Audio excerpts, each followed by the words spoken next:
तो लीजिए प्यारे विद्यार्थियों, आप सबके लिए लेकर आ चुका हूं आपकी वार्षिक बोर्ड परीक्षा 2026 का कक्षा 8 का गणित विषय का पूरा पेपर और इस पेपर का पूरा सॉल्यूशन। जी हाँ प्यारे विद्यार्थियों, जैसा पेपर मैं यहाँ पर आपको बताऊंगा ना, ठीक ऐसा का ऐसे क्वेश्चन पेपर आपको परीक्षाओं में देखने को मिलेगा। एक भी क्वेश्चन का आंसर प्यारे विद्यार्थियों यहाँ से आपका मिस नहीं होगा। तो चलो अपन जल्दी से आगे बढ़ते हैं, समझते हैं कि वार्षिक परीक्षा सत्र 2025-26 का कक्षा 8 का गणित विषय का पेपर आपसे परीक्षाओं में कैसा पूछा जाएगा। ए टू जेड प्यारे विद्यार्थियों देखो, मेरे द्वारा आपको पूरा का पूरा क्वेश्चन पेपर और इस क्वेश्चन पेपर का सॉल्यूशन बताया जाएगा। एक भी क्वेश्चन का आंसर प्यारे विद्यार्थियों देखो यहाँ से आपका मिस नहीं होगा। वार्षिक परीक्षा सत्र 2025-26 का कक्षा 8 का गणित विषय का पेपर है, जिसके लिए आपको समय देखो प्यारे विद्यार्थियों 2.5 घंटे का मिलेगा। पूर्णांक प्यारे विद्यार्थियों देखो आपका 60 अंकों का होगा। ठीक है, तो आप लोग इस पेपर को देख लो और पूरा का पूरा क्वेश्चन पेपर अच्छे से समझ लो, जैसा कि प्यारे विद्यार्थियों आपको मैं बता रहा हूँ। ठीक है, जैसे क्वेश्चन प्यारे विद्यार्थियों आपको मैं बताऊँगा ना, ठीक वैसे के वैसे क्वेश्चन आपके पेपर में परीक्षाओं में आपको देखने को मिलेंगे। तो इनको आप लोग अच्छे से देख लीजिएगा। वार्षिक परीक्षा सत्र 2025-26 का कक्षा 8 का गणित विषय का पेपर रहने वाला है, जिसके लिए प्यारे विद्यार्थियों देखो आपको 2.5 घंटे का समय मिलेगा। पूर्णांक प्यारे विद्यार्थियों देखो आपका 60 अंकों का होगा। ठीक है, अब चलो अपन जल्दी से आगे बढ़ते हैं, समझते हैं आपके पूरे पेपर को और इस पेपर के पूरे सॉल्यूशन को, ताकि प्यारे विद्यार्थियों आप सबको पूरा का पूरा पेपर अच्छे से समझ में आ सके और आप सब लोग प्यारे विद्यार्थियों देखो अपनी परीक्षाओं में टॉपर बन सको। ठीक है, इसी प्रकार का पूरा पेपर होगा जैसा कि आपको मैंने बताया है। अब चलो अपन आगे बढ़ते हैं, आगे क्वेश्चन को पढ़ लेते हैं। यहाँ पर पहला क्वेश्चन पूछा है, यदि एक त्रिभुज में तीनों कोण बराबर है तो वे होंगे। देखो प्यारे विद्यार्थियों, अगर तीनों कोण बराबर है ना, तो वो क्या होगा, समभुज त्रिभुज होगा। क्या होगा इसका राइट आंसर, समभुज त्रिभुज। याद रखना आप लोग। ठीक है, और एक चीज़ और मैं आपको बता दूं, जिस प्रकार से मैंने आपको हिंदी विषय का पेपर बताया था ना, ठीक वैसा का वैसे क्वेश्चन पेपर प्यारे विद्यार्थियों आपको गणित का भी परीक्षाओं में देखने को मिलने वाला है। एक भी क्वेश्चन का आंसर यहाँ से आपका मिस नहीं होगा। इसके अलावा देखो दूसरा क्वेश्चन पूछा है, 25 का वर्गमूल क्या है। देखो प्यारे विद्यार्थियों, ये जो दूसरे नंबर का क्वेश्चन पूछा ना, इसका राइट आंसर आपका सी नंबर का आ जाएगा। ये इसका राइट आंसर होगा। अब अगला क्वेश्चन पढ़ते हैं, यदि किसी संख्या के घनमूल का मान 8 है तो वह संख्या क्या होगी। तीसरे नंबर का जो क्वेश्चन प्यारे विद्यार्थियों पूछा गया ना, तो इसका राइट आंसर प्यारे विद्यार्थियों आपका आ जाएगा 512। ठीक है, और अब अगला क्वेश्चन पढ़ते हैं, क्या दे रखा है, समांतर चतुर्भुज के एक जोड़े कोण को योगफल क्या होगा। तीसरे नंबर का जो क्वेश्चन प्यारे विद्यार्थियों आपसे पूछा गया है, इसका राइट आंसर प्यारे विद्यार्थियों आपका आ जाएगा 180 डिग्री। ठीक है ना, 180 डिग्री प्यारे विद्यार्थियों इस क्वेश्चन का उत्तर होगा, जो कि मैंने आपको बता दिया। उम्मीद करता हूं कि आपके पेपर में जो जो क्वेश्चन मैंने बताया ना, ठीक वैसे के वैसे क्वेश्चंस आपके पेपर में परीक्षा में आपको देखने को मिले होंगे। एक भी क्वेश्चन का उत्तर प्यारे विद्यार्थियों देखो यहाँ से आपका मिस नहीं होगा। ठीक है, जैसे क्वेश्चन प्यारे विद्यार्थियों आपको मैं बता रहा हूँ ना, 100% ऐसे के ऐसे क्वेश्चन आपके पेपर में आएंगे। अगला क्वेश्चन पढ़ते हैं, समांतर चतुर्भुज के एक जोड़े कोण का योगफल क्या होगा। चौथे नंबर का जो क्वेश्चन प्यारे विद्यार्थी पूछा गया, इसका राइट आंसर मैंने आपको बता ही दिया था। अब पांचवा क्वेश्चन अपन पढ़ते हैं, तो देखिएगा प्यारे विद्यार्थियों, 5 नंबर का जो क्वेश्चन आपको दे रखा ना, इसका राइट आंसर प्यारे विद्यार्थियों देखो आपका ए नंबर का आ जाएगा। तो देखो इसका राइट आंसर क्या होगा, 88। ठीक है, तो ऐसे आप लोग देख ले, पूरा का पूरा एकदम रियल वाला पेपर है। और अगर प्यारे विद्यार्थियों आप लोग इस पेपर की पीडीएफ को पाना चाहते हो ना, तो आप लोग हमारे ऐप को डाउनलोड कर लो, जिसकी लिंक डिस्क्रिप्शन बॉक्स में दे रखी है। वहाँ पर प्यारे विद्यार्थियों देखो इस पेपर की पीडीएफ आ चुकी है, तो जल्दी जाओ आप लोग और इसको डाउनलोड कर लो और पेपर की पीडीएफ वहाँ से प्राप्त कर लो। ठीक है, इस प्रकार का पूरा पेपर होगा।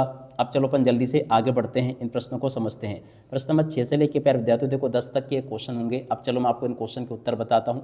पहला क्वेश्चन पूछा है, वर्ग का परिमाप। देखो प्यारे विद्यार्थियों, वर्ग का परिमाप क्या होता है, तो देखो यहाँ से आपको लिखना है, देखो आपको क्या लिखना है, 4 गुणा भुजा। ठीक है ना, 4 गुणा भुजा प्यारे विद्यार्थियों वर्ग का परिमाप होगा। अब अगला क्वेश्चन, सबसे छोटी अभाज्य संख्या है। देखो प्यारे विद्यार्थियों, सबसे छोटी अभाज्य संख्या क्या है, 2 है, याद रखना। अब अगला क्वेश्चन, त्रिभुज के तीनों कोणों का योगफल डिग्री होता है। देखो प्यारे विद्यार्थियों, त्रिभुज के तीनों कोणों का योगफल कितने डिग्री होता है, 180 डिग्री होता है, याद रखना। अब अगला क्वेश्चन, 100 का 25% होगा। देखो प्यारे विद्यार्थियों, 100 का 25% कितना होगा, 25 होगा, याद रखना।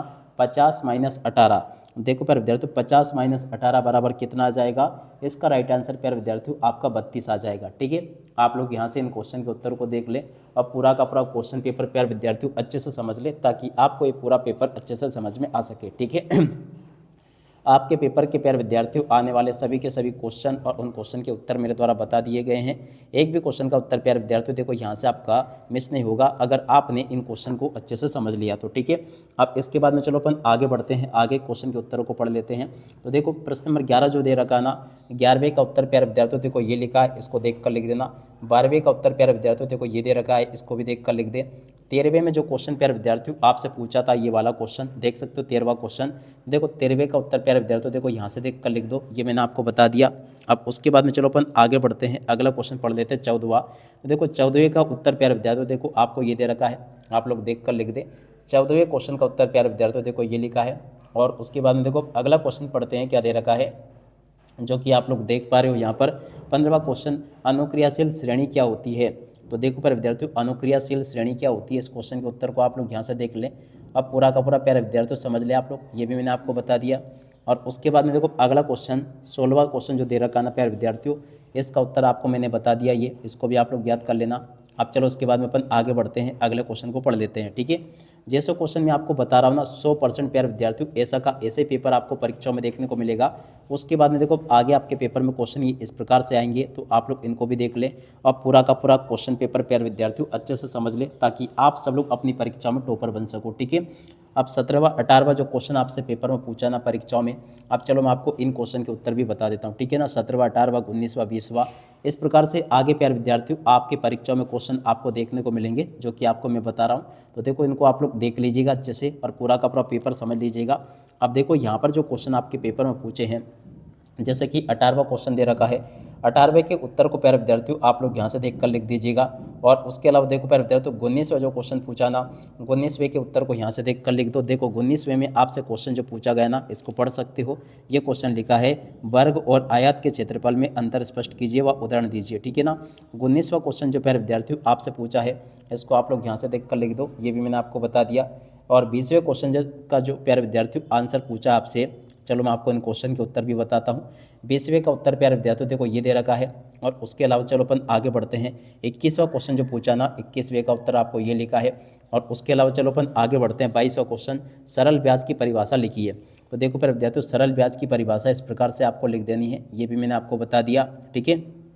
उसके बाद में देखो अगला क्वेश्चन पढ़ते हैं, क्या दे रखा है, यहाँ पर आपके पेपर में क्वेश्चन लिखा 23वां, एक वृत्त का जिसका व्यास 7 सेंटीमीटर है, उसकी परिधि और क्षेत्रफल प्यारे विद्यार्थियों आपको ज्ञात करना है, ठीक है।